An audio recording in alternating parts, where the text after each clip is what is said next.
review my mixtape? Will you review my mixtape? Will you review my mixtape? Will you review? Okay! God! Do I look tired to you right now? I bet I do, because this guy kept me up all night, banging on the walls, slamming the doors, singing and yelling about how I need to review his stupid-ass mixtape. Which I'm going to do now, because if I don't, my life will be a living hell for the foreseeable future. So, before we get into this, I want to say, from the bottom of my heart, I'm sorry.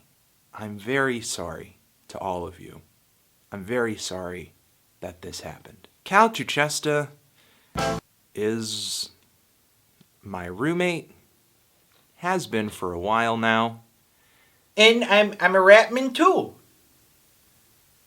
Don't forget, I do raps. Are you gonna let me do the review? Just let me do the review. I'm doing the review. No extra commentary necessary. I'm doing the review.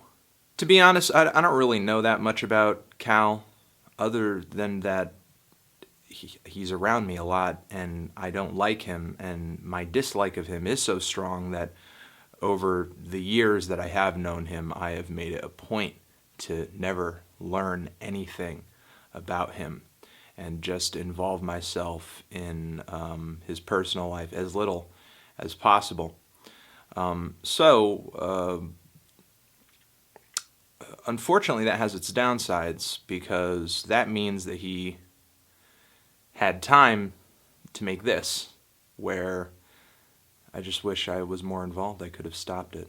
So this is like a mixtape, like a rap mixtape with hip-hop songs on it, kind of.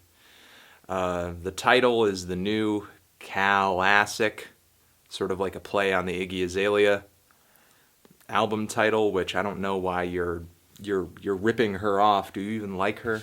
Oh, I love Iggy Azalea. She got the best raps, the best songs, super talented. I love you. Give me a call. We'll go on a date. I'm pretty sure she's taken, like, I think she got, like, engaged recently. I think she's spoken for. Oh my God. Are you serious? Who would do such a thing? Yeah, this guy, Nick Young, I think his name is. Engaged? I can't believe you, Nick Young. You let Iggy Lee out of that cage. Let her out of that cage. This is gonna be so hard. She's a beautiful woman. She shouldn't be in a cage. The intro to this tape is kind of funny. Features a very, very hilarious Instagram user by the name of You Ain't Packin' Meat. How exactly CHUCHESTA knows him, I really have no idea. But moving on from that, we kind of get our first full song of the record, Hot Dinner, which is over the Bobby Shmurda beat, that big breakout single that he had. I'm just reading off my notes here because I really don't care.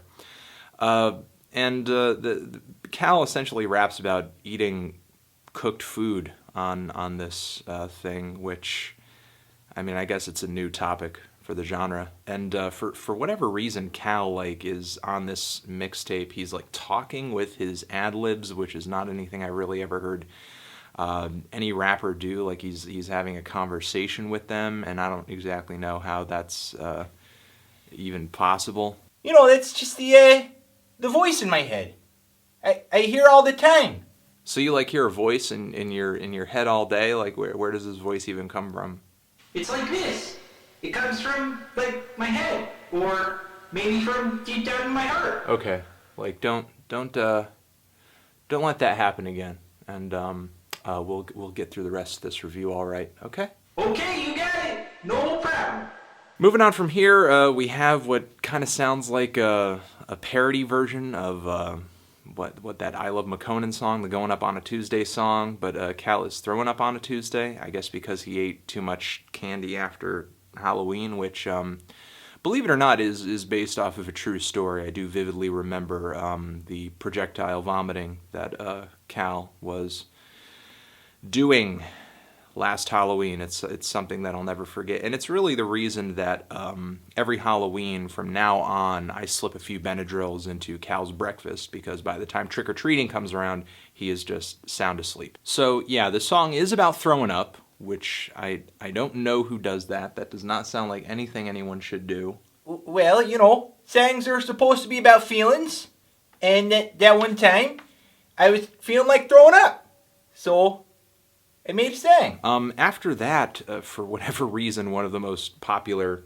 YouTubers right now, Filthy Frank, appears on the remix of the song Coco, which Cal heard from that one rapper, but he's rapping about cocaine, and Cal, being as naive as he is, thought that he was listening to a song about Coco the drink, so that he thought that he would write his own lyrics about it, I guess. And it's over a different beat. Cal made it. It sounds like crap. I mean, Pink Guy is occasionally funny here and there, but I mean, I don't know why you would want to do a song collaboration with one of the most widely known perverts on the internet. It's actually quite disturbing that someone as dumb and as, I guess, clueless and as innocent as Cal would be fraternizing with people who are very clearly disturbed in like a clinical fashion. Regardless, Cal manages to bring more complete weirdos onto this tape. I don't know what it is about his personality where these freaks of nature just gravitate toward him, but apparently there's also this other weird guy who like wears a mask and these I don't know, just reflective 3D glasses in his vlogs. His name is Mr. Dutyhead, and Cal has these phone messages which he put onto this mixtape of Mr. Dutyhead trying to get him onto his record label. And I have since tried to Google the record label Mr. Dutyhead brings up in these messages. Doesn't exist. So I don't know what kind of fantasy land Dutyhead or Cal or this whole mixtape is living in. It just seems that every single person on this mixtape, including Cal CHUCHESTA, is completely delusional, from hearing voices to thinking that, you know, like that people who take rap seriously and are in the hip-hop industry are actually like listening to this record and I don't know, taking it seriously, which is something that Cal even sort of questions and responds to on the song Parody. It's like he's sort of delusional and brain damaged in some kind of way, but he's also conscious of the real world's opinion of him, because on this song he's saying that people are calling me a parody, but no rapper compare to me, which is kind of a catchy hook. I will give that to Cal. So on the song Parody, Cal just kind of, I don't know, shoots back at people who are calling him just a joke and a parody, but I mean, you are fully aware that this is a comedy album, right? Like, this is a novelty record. Oh, it's funny, and I'm laughing all the way to the bank. This mixtape is free. It's free. It's downloadable. You're not making any money off of this. This is completely free mixtape. This mixtape ain't free. It is in fact free. There is no price on this tape. It's a free tape. It's free. Free Gleazelli out of that cage. Okay. This is where the tape actually starts to get kind of weird. We have a couple of tracks, Sad Boy, Be My Baby, where Cal CHUCHESTA starts getting so emotional that he doesn't even finish the song. Like, he'll start rapping at the start, but then in the midst of the track, he'll have an emotional breakdown, he'll start crying.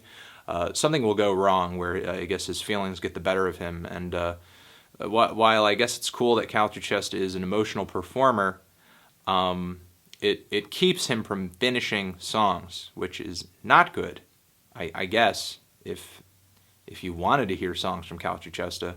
After this, the album kind of picks up, which is good, I guess, with the song Friend from the Apple Store, which uses that Numbers on the Boards instrumental from one of my favorite Pusha T songs. Essentially ruins the song, honestly, but the track is a story, which...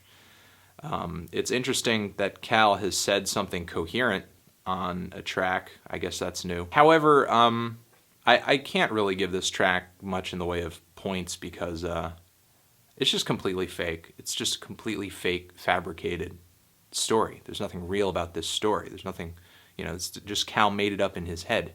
Hey, that was a true story. That happened to me. No way this story is true because it starts off with you making a friend, and you have no friends. Well, you're my friend, Anthony. Moving on from this track, we have this really weird interview on what radio station I've never heard of, but in the midst of this interview with Cal CHUCHESTA, where he seems to find two more strange delusional people who just do not live in reality. I think Cal is somehow manipulating these people in like a really like strange way, maybe even drugging them in order to get them to comply with what he's doing on this record. If he is engaged in such activities, I have not seen or found proof of it, but this mixtape really makes me suspicious, and I will be, sort of looking out for evidence of such wrongdoing in the future. But anyway, we have a radio host and a co-host on here, just, again, giving a bunch of false information. Cal is not signed to Metal Blade Records. I went on their website, verified that was not true. And Cal is not dating Taylor Swift either, which is also talked about during this interview. I don't really know what is going on in this interview. All I know is that it most likely, as well as this entire tape, will be used in a court of law if and when that evidence of Cal sort of, manipulating these people in some kind of nefarious way comes to light. So these people that Cal has clearly manipulated to be on this tape then do not like the freestyle that he performs for them, which is odd on the next track, because he does a freestyle over the Getting Jiggy With It beat. Whether you know it or not, Will Smith is one of Cal's greatest influences and idols, and he's always bumping some Will Smith. Big Willie style, every day, living that Big Willie life. And this makes Cal angry, which I've never even really seen Cal angry. He always just seems like a happy-go-lucky kind of dude, but he gets angry on this track. He's legitimately angry and frustrated, although he's not very convincing. Like, is he scary? Is he threatening? He's really just kind of goofy, which I don't know. He doesn't do angry very well, I suppose. And of course he's doing this over the Bitch You Guessed It instrumental from OG Mako, which Mako, I have enjoyed some of his work in the past, and I guess he's somebody else who, in the midst of reviewing this tape, I wanted really everyone's instrumentals that Cal landed on this tape. I want to say sorry, like from deep down. I personally want to give an apology from me on behalf of Cal to you. He would never say that. He thinks he did a good job here. But to everyone whose production is on this mixtape, I just want to say sorry. I'm sorry this happened to you. Not exactly a high point in your career, I know, but I'm sorry. From here, Cal's anger sort of drives him into this pit of emotional darkness where he needs his friends to back him up. Again, I don't think Cal really has any friends. Either he brings on people who I think he has manipulated in some way, or for whatever reason he's attracting these total weirdos and internet perverts, this Mr. Dutyhead character, Filthy Frank and Pink Guy. And now on this final cut over here, this I Need My Friends cut, we have Frank Javc, who I've enjoyed quite a few of his videos on his YouTube channel before, but now I'm starting to think that maybe he has a bit of a devious side I didn't really account for earlier. We have Mr. John Sackers, who is a songwriter, vlogger, and vegan, known for his YouTube channel, where not only does he put out one song after another relating to veganism, philosophy, and a lot of other issues, but maybe he's most known for this one video where he's just really going in about how he likes to lick vegan vaginas. Utterly disturbing, honestly. And then we have TRAK on this track, who is like this internet rapper kid who I just have no idea why Cal invited him on here. Hey, Andy, I'm just taking it back to the old school, you know? West Side! All right, number one, you are from Wisconsin, Minnesota, or something. You are not from the West Side. And number two, TRAK, you know that he is, you know that he's not Tupac, right? I thought he was just, same guy, but like better, you know, like 2 is not as much as 3, so, you know, 3, 2. Yep. All right. And then from here we get like an original bonus version of the Coco track, which there's one line on this track where the line is literally no, no, no, no, no, no, no, no, which look right here. Behold your lyrical hero right here with the amazing bars. And we get a remix of that same Coco song. Like we needed another remix of that track, but not like a rap remix with a bunch of guest rappers on it. We have experimental electronic music producer, pretty widely known in the vaporwave scene, Nmesh, with a 10-minute long remix of this fucking Coco track.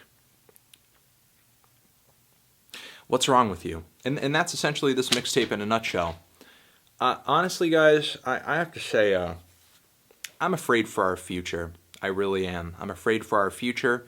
I'm afraid for our children, our children's children, and I don't know. I really don't know what it is. I'm sort of wondering whether or not this tape is a problem, if this tape is the cause of a problem, or maybe if it's just a symptom of a deeper issue.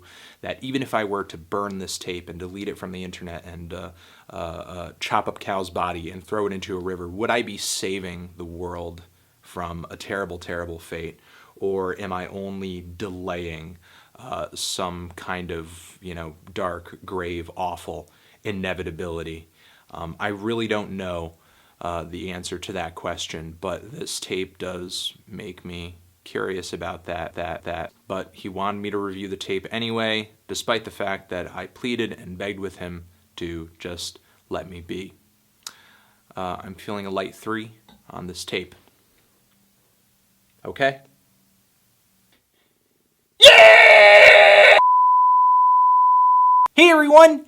So, it's the fact of the matter that Anthony and me had a conversation, and his assessment of my hip-hop mixtape was incorrect, and we came to the decision that my tape is actually a strong 10.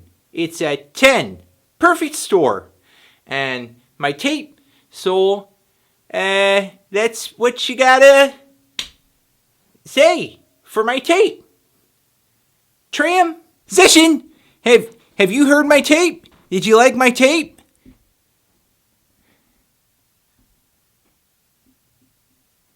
Oh yeah? That's cool. Bye.